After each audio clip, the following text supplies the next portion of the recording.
I'm here with Travis Hanson of Team O'Neill Rally School. He's the training director, and we're going to talk about looking ahead, making sure your eyes are pointed where you want to go in a car. And this applies to any car you drive. Now, I thought that I was pretty good at looking ahead, but the 4 or 5 snowbanks that I ended up in prove otherwise. So, Travis, what's the importance of looking ahead? Yeah, so I think that a lot of our drivers that come through the school, they are always trying to look far ahead, but when things go kind of slightly wrong, go a little bit awry, right? We get a lot of target fixation, so the first thing that they stare at, the first few exercises that we're working on is cones, right? And you can just see it immediately. As soon as they're staring at the cones, they tend to freeze up with their inputs as far as the gas or the brakes or the steering wheel, and nothing happens other than them running over the cone, right? But if we can get them to look ahead further down the road, and we teach a little bit of optimism denial as well at Team O'Neill, right? So what that means is if you're looking where you want to go, then generally you'll use the right inputs to get the vehicle to go to that place, right?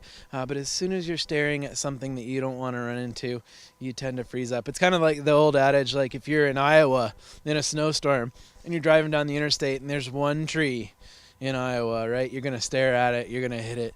But if there was somewhere else you could be looking, you could do the right inputs. So we really focus a lot on eye placement and really try to avoid target fixation, mostly because we operate in an environment where there's lots of trees and lots of things to stare at. So it becomes super, super important for us.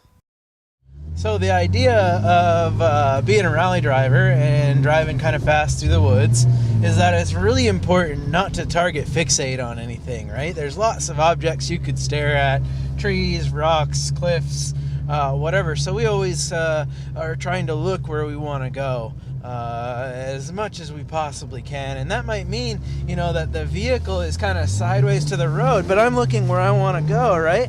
I'm not necessarily just looking straight out the windshield. I'm almost looking out the side windows every once in a while to stay in control. If I look where I want to go, I do pretty good. But say I get sideways, but I stare at the snowbank, oh, poof, we ran right into it. Hopefully we are not stuck. Well, there you go. You see the difference between looking where you want to go and staring at a snowbank. The one time I didn't look down the road where I want to go, now we're here against the snowbank and gotta get a tow truck, I guess.